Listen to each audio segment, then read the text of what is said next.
Abraham, திமுக களமிறங்கிவிட்டது. நேற்று வேட்பாளரை அறிவித்தார்கள். இன்று தேர்தல் அறிக்கை. நாளை மறுநாள், நாளை கூட்டணி கட்சி தலைவர் தேநீர் விருந்து, நாளை மறுநாள் தேர்தல் பிரச்சாரத்தை தொடங்குகிறார் முதலமைச்சரும் திமுக தலைவருமான மு.க.ஸ்டாலின் என சுறுசுறுப்பாக விறுவிறுப்பாக களமிறங்கி இருக்கிறது திமுக.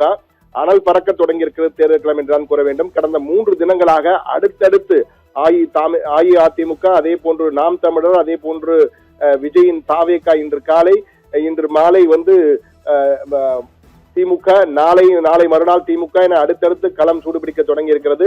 நாளை முதல் தமிழகத்திலே வேட்புமனு தாக்கல் தொடங்குகிறது. 30ஆம் தேதி வேட்புமனு தாக்கல் தொடங்குகிறது. எனவே நாளையே பலர் வேட்புமனுக்களை தாக்கல் செய்வார்கள்.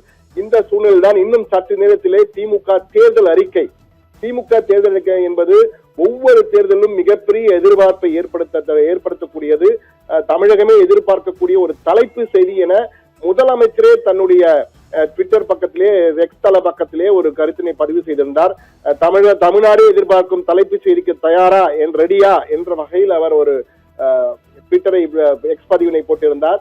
அந்த அளவுக்கு ஏதோ மிகப்பெரிய அறிவிப்புகள் இதில் இடம்பெற போகிறது என்பதை மட்டும் நம்மால் யூகிக்க முடிகிறது. அந்த அளவுக்கு இந்த திமுக தேர்தல் அறிக்கை தயாரிப்பு குழு கனிமொழி எம்பி தலைமையிலே கிட்டத்தட்ட 2-3 வாரங்கள் தமிழகம் முழுவதும் பயணித்து அந்த மக்களின் வாக்காளர்களுடைய கோரிக்கைகளை கேட்டு அதற்கேற்ப இந்த தேர்தல் அறிக்கை தயாரிக்கப்பட்டிருக்கிறதா. இன்னும் சற்று நேரத்திலே திமுக தலைவரும் முதலமைச்சருமான மு.க.ஸ்டாலின் அந்த தேர்தல் அறிக்கையை வெளியிட இருக்கிறார். கடந்த முறை 500க்கும் மேற்பட்ட வாக்குறுதிகளை அளித்திருந்தார்கள். அது மிகப்பெரிய அளவுக்கு, குறிப்பாக மகளிர் உரிமை தொகை என்பது ஒரு மிகப்பெரிய டேர்னிங் பாயிண்ட் என்பார்களே, அப்படி ஒரு டேர்னிங் பாயிண்டாக அமைந்திருந்தது என்றுதான் கூற வேண்டும். தற்போது நாம் பார்க்கின்ற காட்சிகள் நேற்று வேட்பாளர்களை அறிவித்த போது வருகின்ற காட்சிகளை தற்போது நாம் பார்த்துக் கொண்டிருக்கிறோம். ஆனால் தேர்தல் அறிக்கை என்பதுதான் தற்போது சரியாக இருக்கும். தேர்தல் அறிக்கை 2026 என்பதுதான் தற்போது வெளியிட போகிறார்கள். அந்த காட்சிகளை தான் நாம் பார்க்க இருக்கிறோம். ஸ்டாலின் தொடரட்டும், தமிழகம் வெல்லட்டும், இதுதான் திமுகவுடைய இந்த தேர்தலுக்கான ஸ்லோகனாக, இந்த தேர்தலுக்கான முழக்கமாக வைத்திருக்கிறார்கள். கடந்த முறை ஸ்டாலின் தான் வராரு, விடியல தர போகிறாரு என்ற வகையிலே ஒரு பாடலை வைத்து அதுதான் அவருடைய முழக்கமாக வைத்து 2021 தேர்தலை சந்தித்தார்கள். இந்த முறை 2026 சட்டப்பேரவை தேர்தலிலே திமுக ஸ்டாலின் தொடரட்டும், தமிழகம் வெல்லட்டும் என்ற அடிப்படையில் தற்போது நாம் பார்க்கின்ற அந்த வாகன காட்சிகள், இந்த வாகனத்தில் தான் தமிழகம் முழுவதும் முதலமைச்சரும் திமுக தலைவருமான மு.க.ஸ்டாலின் பயணம் செய்ய இருக்கிறார்.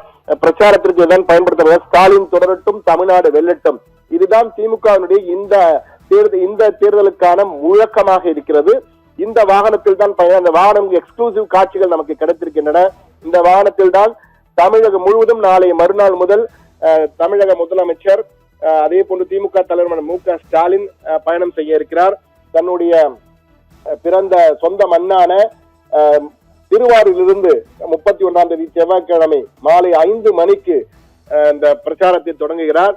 திருத்துறைப்பூண்டி, திருவாரூர், நன்னிலம், மன்னார்குடி என டெல்டா பகுதியை ஆரம்பித்து அடுத்த நாள் திருச்சி உழவர் சந்தையில் பொதுக்கூட்டம், அதற்கு முன்னதாக திருச்சி மேற்கு, திருச்சி கிழக்கு, திருவெரும்பூர், லால்குடி, மண்ணச்சநல்லூர், திருவரங்கம், மணப்பாறை, முசிறி, துறையூர், அதே போன்று மாலையிலே கரூரில் ராயனூரிலே பொதுக்கூட்டம், அதற்கு முன்னதாக அரவக்குறிச்சி, கரூர், கிருஷ்ணராயபுரம், குளித்தலை, அதே போன்று வியாழக்கிழமை ஈரோட்டிலே சித்தோடு பகுதியிலே பொதுக்கூட்டம், பவானி சாகர், ஈரோடு மேற்கு, மொடக்குறிச்சி, பெருந்துறை, அந்தியூர், கோபிச்செட்டிப்பாளையம், ஈரோடு கிழக்கு, பவானி, பிறகு மாலையிலே கோவை குடிசியா மைதானத்திலே பொதுக்கூட்டம், அதற்கு முன்னதாக சூலூர், கோயம்புத்தூர் வடக்கு, கோயம்புத்தூர் தெற்கு, சிங்காநல்லூர், கிணத்துக்கடவு, பொள்ளாச்சி, வால்பாறை என 3 தினங்களுக்கான பயண திட்டம் தற்போது நமக்கு கிடைத்து பார்க்கிறோம். தற்போது இந்த வேனில் தான் பிரச்சாரம் செய்ய இருக்கிறார் முதலமைச்சர் மு.க.ஸ்டாலின். அந்த காட்சிகளை தான் தற்போது பார்த்துக் கொண்டிருக்கிறோம்.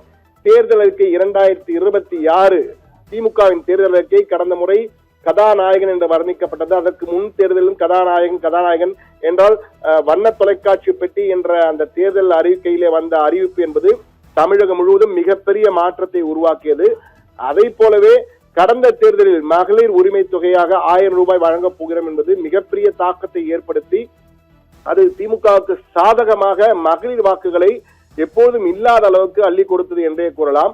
அந்த வகையிலே தற்போது 2026 கதாநாயகனாக இருக்கும் என்று எதிர்பார்த்த நிலையிலே அந்த தயாரிப்பு குழுவின் தேர்தல் அறிக்கை தயாரிப்பு குழுவினுடைய தலைவராக இருந்த கனிமொழி நம்மிடம் பேசும்பொழுது இந்த முறை கதாநாயகன் அல்ல கதாநாயகியாக இருக்கும் என, அதாவது பெண்களுக்கு முக்கியத்துவம் கொடுக்கும் வகையிலே பல அறிவிப்புகள் இந்த தேர்தல் அறிக்கையிலே இடம்பெற போகிறது என்பதை அவர்கள் தெரிவித்திருந்தார்கள். நம்மிடம் சத்தியம் தொலைக்காட்சி கொடுத்த சிறப்பு பேட்டியிலே அந்த வகையிலே தற்போது தேர்தல் அறிக்கை 2026 சற்று நேரத்தில் வெளியாக இருக்கிறது. இதிலே பெண்களை கவரும் வகையிலே பல அதிரடி அறிவிப்புகள், பல ஜனரஞ்சகமான கவர்ச்சி அறிவிப்புகள் இருக்கும் என்று எதிர்பார்க்கலாம். அது மட்டுமல்ல, இளைய தலைமுறைக்கு வேலை வாய்ப்பு தொடர்பாக உத்தரவாத அறிவிப்புகள் பல இருக்கும் என்றும் கூறுகிறார்கள். அது மட்டுமின்றி ஒவ்வொரு மாவட்டத்திற்கும் 38 மாவட்டங்களுக்கும் என்ன தேவைகள் என கேட்டறிந்து அதற்கேற்ப தேர்தல் வாக்குறுதிகள் தற்போது தயாரிக்கப்பட்டிருக்கின்றன. கடந்த தேர்தலில் அறிவிக்கப்பட்டதில் 90% வாக்குறுதிகளை நாங்கள் நிறைவேற்றிவிட்டோம் என திமுக நிர்வாகிகள் கூறுகிறார்கள். ஆனால் எதிர்க்கட்சிகள் குற்றம் சாட்டுகிறார்கள். 20% தான் நிறைவேற்றினார்கள், 50% நிறைவேற்றினார்கள், நிறைவேற்றவே இல்லை என்றும் கூறுகிறார்கள். ஆனால் திமுகவை பொறுத்தமட்டிலே நாங்கள் 90% நிறைவேற்றிவிட்டோம் என கூறுகிறார்கள். மீதி 10% மத்திய அரசு செய்யாததால் நிறைவேற்ற முடியவில்லை, மத்திய அரசுடன் அனுமதியுடன் செய்ய வேண்டும், அவர்கள் அனுமதி தராததால் நிதிகளை ஒதுக்காததால் நாங்கள் செய்யவில்லை, நீட் போன்றவற்றை எல்லாம் எடுத்துக்காட்டி கூறியிருக்கிறார்கள்.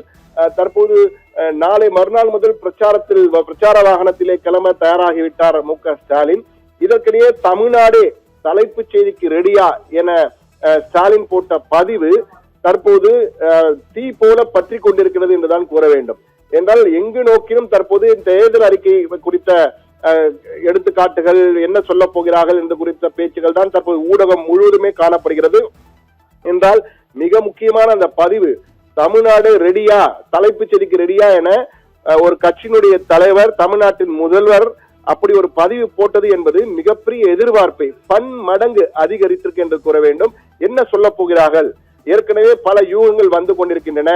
எல்இடி டிவி, பெரிய எல்இடி டிவி வழங்க போகிறார்கள் என்ற வகையிலே ஒரு கருத்தாக்கம் தொடர்ந்து சென்று கொண்டிருக்கிறது. எனவே எல்இடி டிவி வழங்குவார்களா என தெரியவில்லை, ஆனால் அறிவிப்பு வரலாம் என்று எதிர்பார்க்கப்படுகிறது. ஏற்கனவே ஃப்ரிட்ஜ் வழங்க போகிறோம். தற்போது நேரலை காட்சிகள் நமக்கு அங்கிருந்து வந்து கொண்டிருக்கின்றன. தற்போது பல்வேறு தலைவர்கள் தற்போது வந்து கொண்டிருக்கிறார்கள். தற்போது தொழில்துறை அமைச்சர் TRB ராஜா இறங்கி உள்ளே செல்கின்ற அந்த கலைஞர் அரங்கிற்குள் செல்கின்ற காட்சிகளை நாம் பார்த்து கொண்டிருக்கிறோம். நேரலை காட்சிகளாக அண்ணா அறிவாலயத்திலிருந்து நமக்கு காட்சிகள் வந்து கொண்டிருக்கின்றன. அந்த தேர்தல் அறிக்கை குழுவின் தலைவியாக இருக்கும் கனிமொழி உள்ளே சென்று கொண்டிருக்கிறார் அரங்கத்திற்குள்.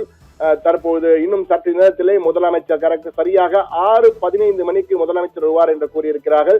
எனவே முதலமைச்சர் வருவதற்கு அந்த முன் ஏற்பாடுகளை எல்லாம் தற்போது நம்மால் பார்க்க முடிகிறது. முதலமைச்சர் வந்தவுடன் தேர்தல் அறிக்கை வெளியிடப்படும். தேர்தல் அறிக்கை கடந்த முறை 500க்கு 500 சொச்சம் அறிவிப்புகள் வெளியிடப்பட்டது.